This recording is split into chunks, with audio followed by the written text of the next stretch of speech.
अगर आप भी चाहते हैं कि रुदल पंजयार के ऑडियो वीडियो सबसे पहले आप तक पहुंचे तो हमारे चैनल रुदल पंजयार को सब्सक्राइब करें और घंटी के निशान को अवश्य दबाएं। धन्यवाद।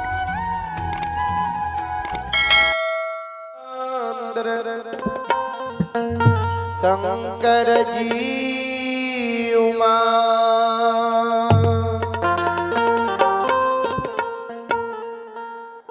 परम आदरणीय महानुभाव श्रोता सज्जन वृंद, लोक गाथा भागवत स्थल पर उपस्थित भक्तजन, संत जन, गुरुजन, तमाम ग्रामवासी, भारत भूमि की गौरव गरिमा बढ़ाने वाली देवी तुल्य माता एवं शक्ति स्वरूपा बहनों, बहुत अपार हर्ष की बात है। कंजरी जैसी महान गौ पवित्र भूमि श्री बिंदेश्वरी बाबू पीपी साहब के द्वारा मुंडन के शुभ अवसर पर यह लोक गाथा भागवत धर्म अनुष्ठान का आयोजन किया गया है, जिसमें आप लोगों के बीच बहुत अच्छे अच्छे गायक कलाकार उपस्थित हुए। जैसे श्री सुभाष बाबू खजुराहो से चलकर आपके बीच आए, कार्यक्रम आप सबों को सुनाए। हमारे अनुज किस्तमान भाई दीपेन पंजियार कंचनपुर कजहा सुपौल से चलकर आप सबों के बीच आए। हमारी शिष्य पंकज पंजियार इससे पहले आप सबों को लोक गाथा भागवत प्रसंग सुना रहे थे।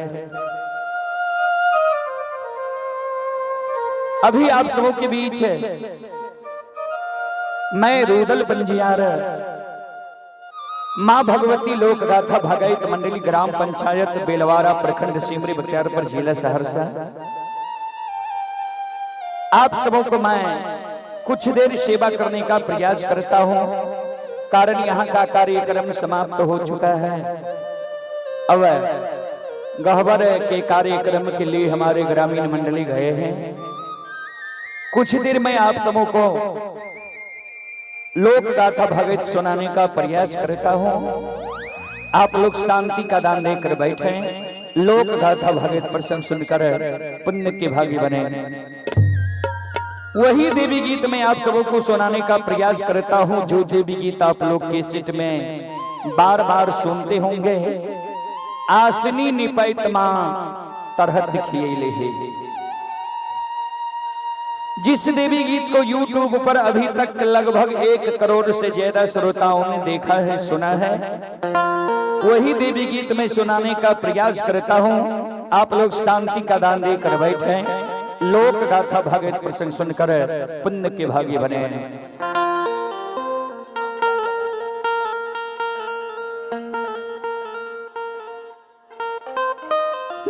जगत जननी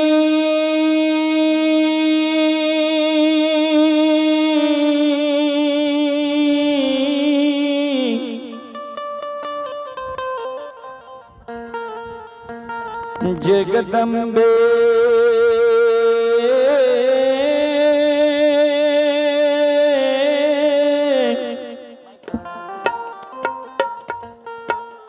आवाज बढ़ाइए। ये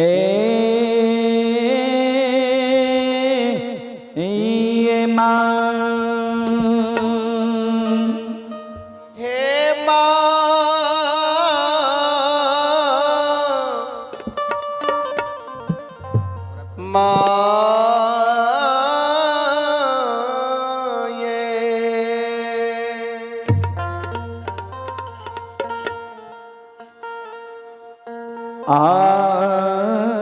आसनी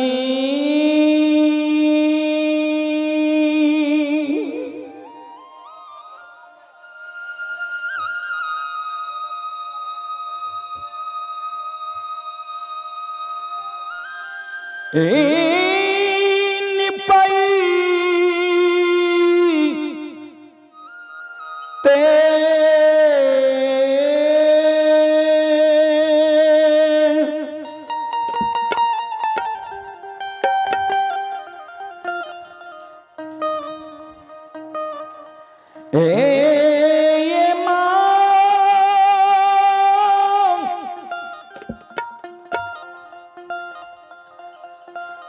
तारा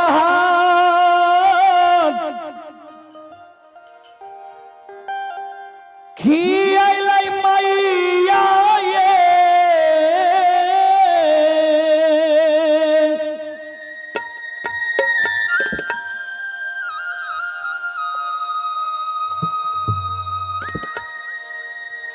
जाननी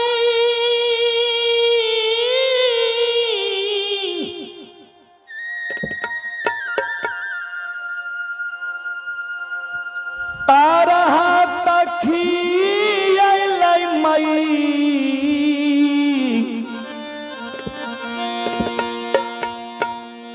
मैया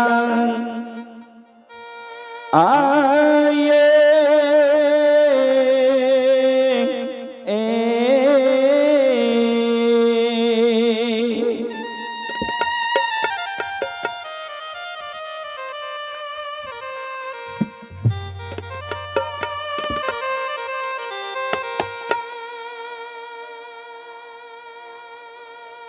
जननी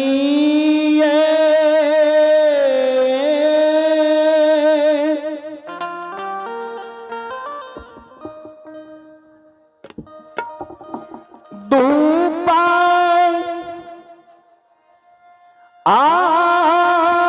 धुआं जलैते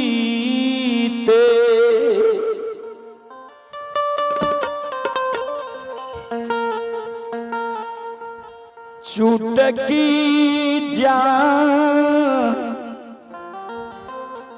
आललई से तैयो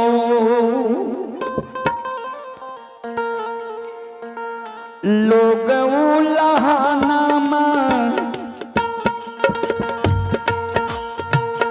दै छैये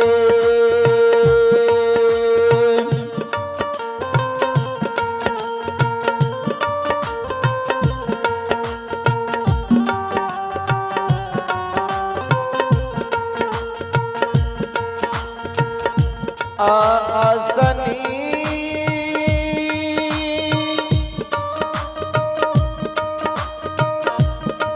नीनी पैते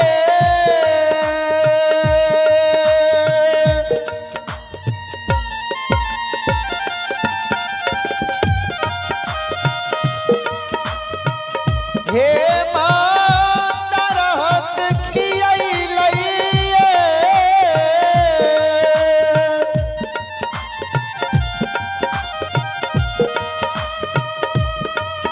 भगवती माता रहत खियाइलैये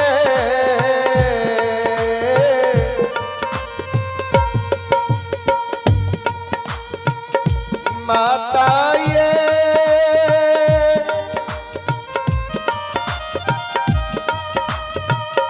धूम धूम न जलैते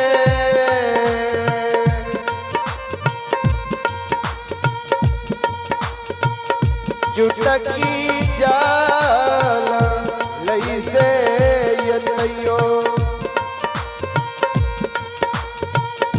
नहीं उलहन मां छुटलैये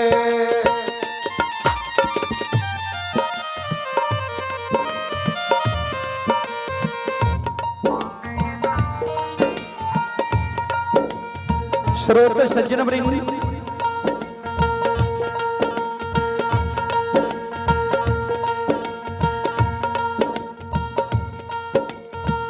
एक बिचारी दुखियारी नेवला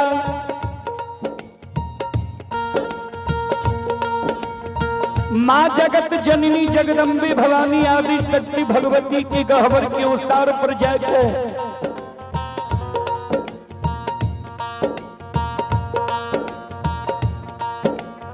दोनों कर जोड़ के माँ जगत जननी जगदम्बे भवानी आदि शक्ति भगवती के आपन दुख आपन दर्द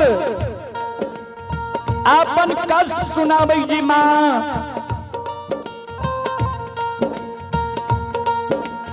अपनी के आसनी गहबर निपाइत माँ हमर तरहत खिया गले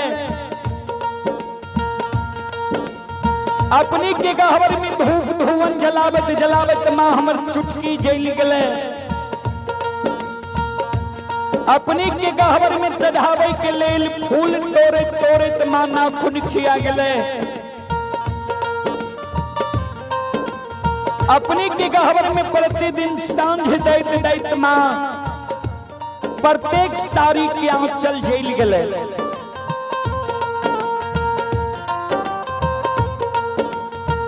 आतयो नाही देलियै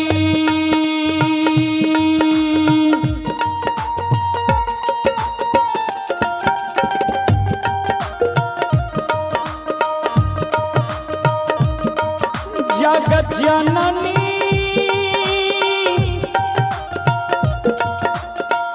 गोदी में ललना माये।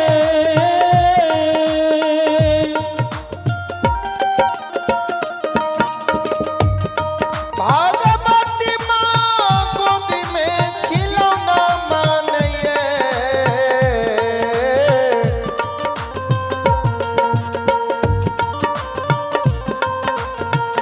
मैया ये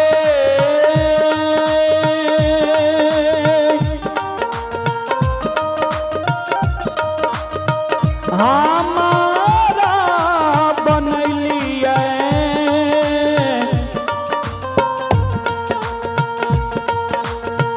बांधी मरे नीचे दाय मैं दाय मैं उलहाना माँ दै छिए।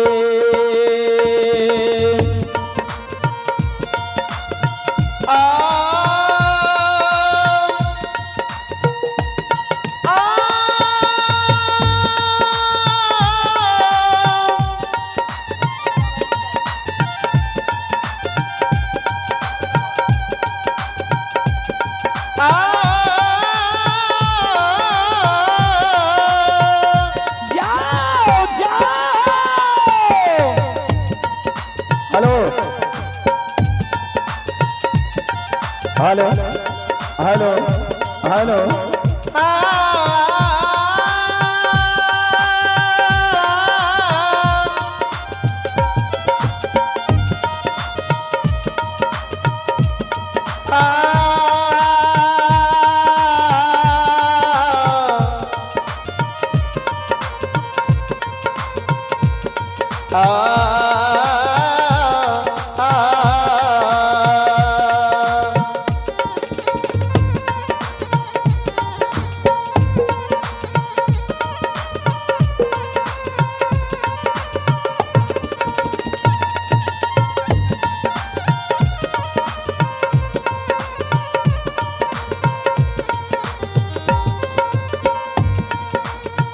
आतयो नाही देलियै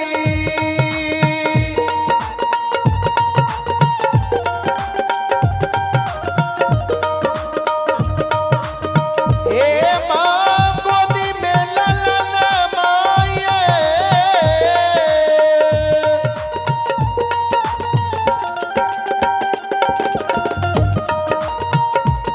भागवती माँ गोदी में खिलौना मानिए।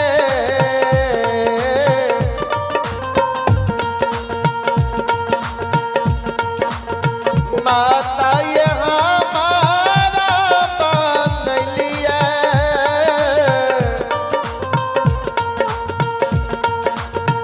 बांधी मरो छनी से ये लोगवा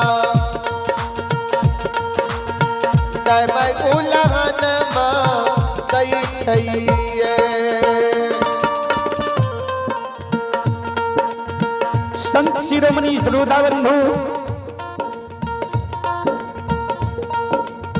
बिचारी दुखियारी नेवला माँ जगत जननी जगदम्बे भवानी आदि शक्ति भगवती के गहवर के ओसार पर जार बेजार कौन है।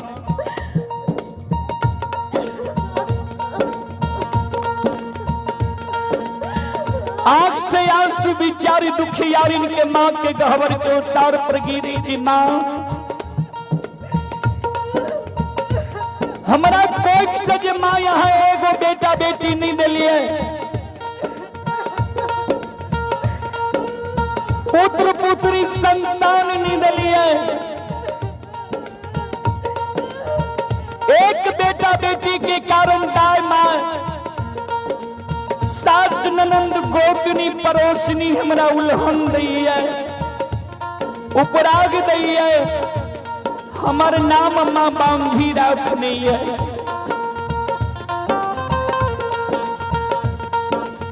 दाई माई के उल्हन उपराग तमा हम सह ले छी, लेकिन इस समाज में जब दाई माई के घर आंगन हम जाय छी, दाई माई के गोद में दाई माई के बेटा बेटी के खेलैत देखे छियै, दाई माई के घर आंगन में दाई माई के बेटा बेटी के हंसै के आवाज सुनै छियै।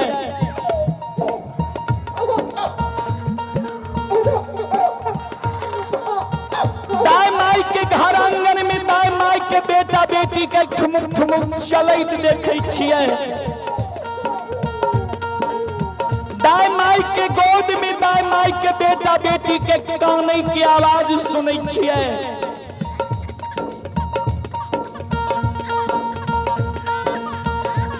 माँ वो आवाज सुन के हमर हिया सालै है जे कहिया भगवान हमरा कोई से एगो बेटा बेटी पुत्र पुत्री संतान देते, जे कोई की जन्मल बेटा बेटी के गोद में खेलाब हमरो मनोकामना पूर्ण है। ए मैया, ए मेरी माँ,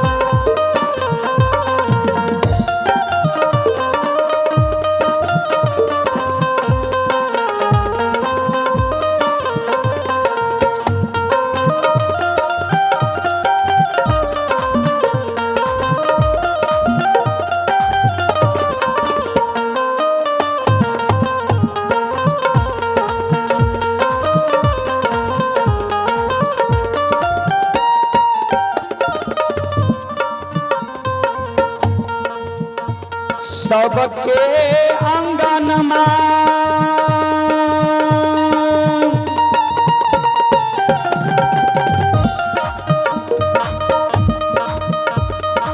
हे माँ खेलै छै ललन माये,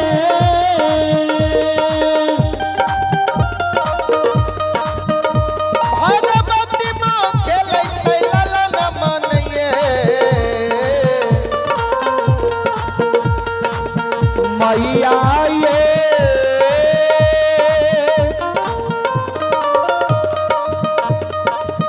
हमारो आंगनमा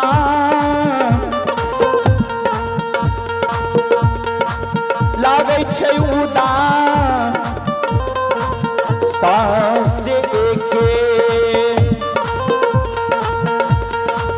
एक खिलौना माँ बिना ये मैया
चले पुरस्कार की ओर।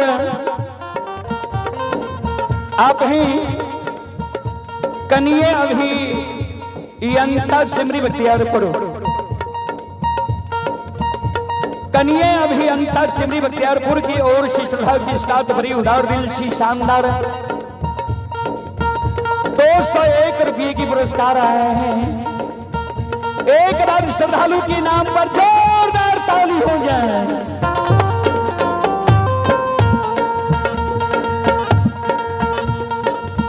भगवान श्रद्धालु की मनोकामना को पूर्ण करें।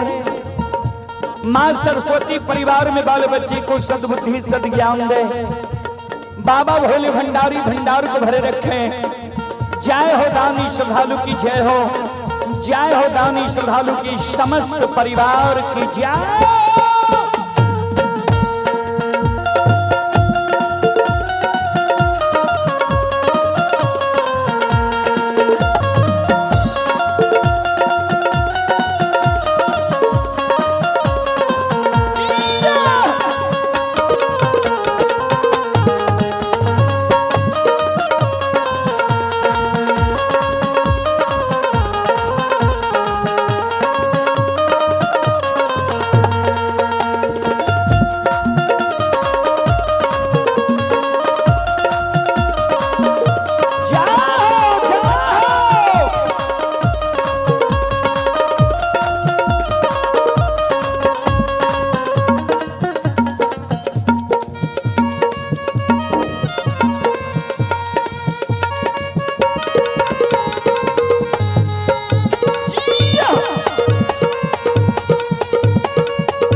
अवला जी जार बेजार मां जगत जननी के गहवर के उसार पर काने रहे। मां जगत जननी बिचारी दुखियारी के कहे बिचारी सुना। तेरा गोद में खिलौना चाहिए। अवला कल के हाँ मां जगत जननी कहल किन जब तोरा गोद में खिलौना चाहिए तो सुना तोरा हम युवती लगा दी छे। तोरा गोद में खिलौना भाजीता ने आग सांस सुगिराब नहीं जार बेजार खाना।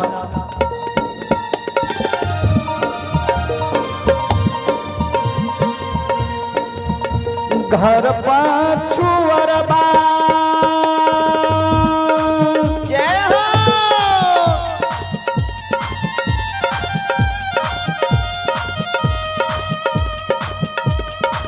अवला बचते छ कुम्हार भैया है।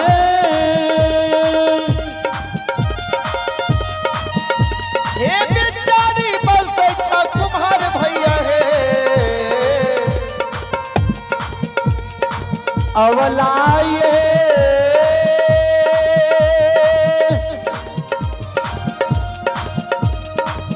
मिट्टी के बालकबा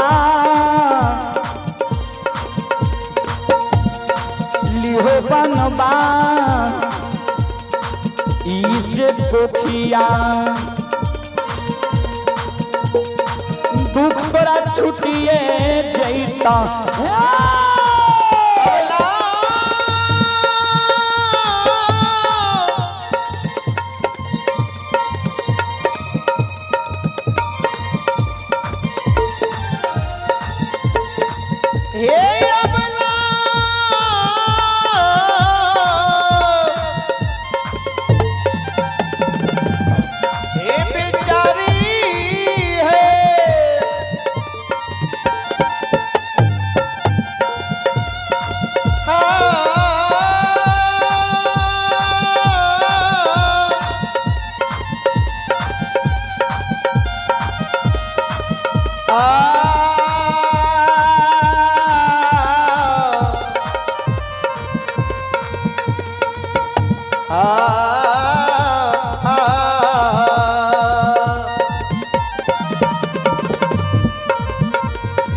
ध्यान दे। हेलो माँ जगत जननी जी बिचारी दुखियारी के कहल के जी अवला घर पछुआर में कुम्हार भाई बसे छजा सुंदर मिट्टी के बालक बनवाली हो दाय मैं तोरा उल्हन पराग देना छोड़ देता। बिचारी दुखियारी नवला काने लागले माँ हे मैया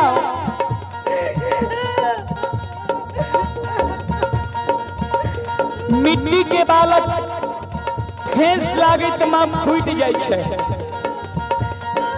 मिट्टी के बालक माँ हमारा नहीं चाहिए। माँ जगत जननी कहलखिन जब तेरा मिट्टी के बालक नहीं चाहिए तो चल जाने तू कमार भाई के द्वार, सुतिहार भाई के द्वार, बधाई भाई के द्वार सुंदर काठ लकड़ी के बालक बनवाली हो दाय माई तोरा उल्हन पराग देना छोड़ देता। बिचारी दुखियारी नवला काने लगले माँ काठ के बालक भी हमारा नहीं चाहिए। माँ जगत जननी कहलखिन से के अवला काने अब माँ जगत जननी के कहे माँ सुनो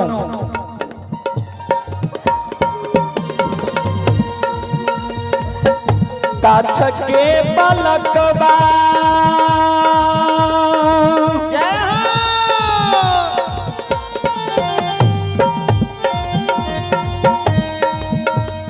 हे माँ हिलै छै नहीं डोलै छै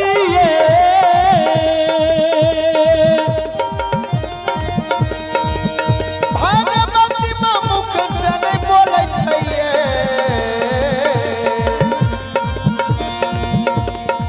मैया ये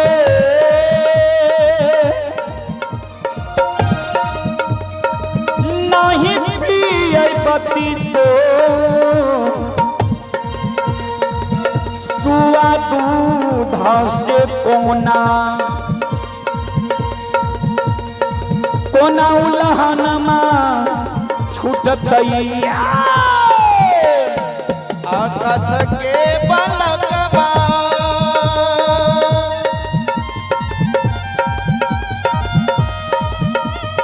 हे माँ हिलै नहीं डोलै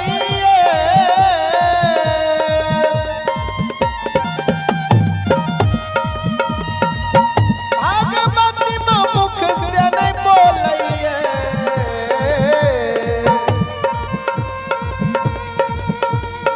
माता ये नहीं पियत बत्ती सो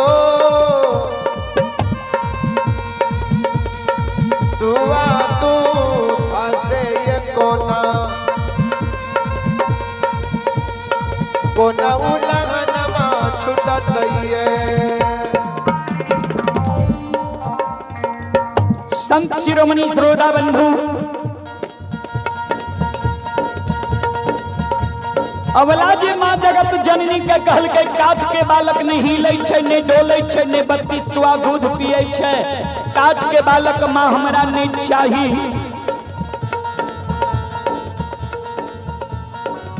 चले पुरस्कार की ओर आप हैं मोहम्मद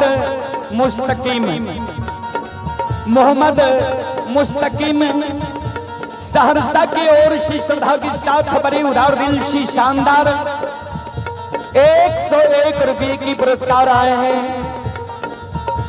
अल्लाह ईश्वर भगवान श्रद्धालु की मनोकामना को पूर्ण करें। परमात्मा श्रद्धालु के परिवार में सुख और शांति दे।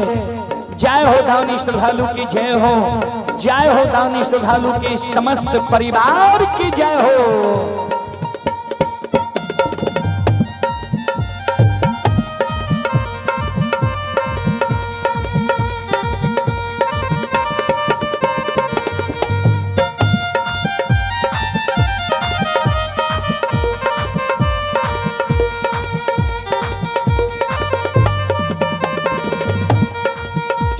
शिरोमणि श्रोता बंधु माँ जगत जननी कहल के बिचारी नहीं तेरा मिट्टी के बालक चाहिए, नहीं काठ के बालक चाहिए, नहीं सोना के बालक चाहिए, तब तू काने किया छो भगवान पर सुरता लगावा। भगवान के घर में देर छे अंधेर नहीं छे, जरूर तेरा कोई सा बेटा बेटी पुत्र पुत्री संतान ही था। ए अबला, ए सलखो, ए बेचारी,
धीरज बांधा धीरा, जय हो।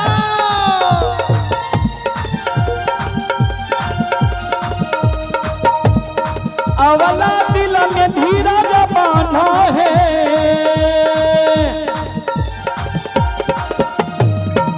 ये बेचारी दिल में धीरज बना है। अवला ये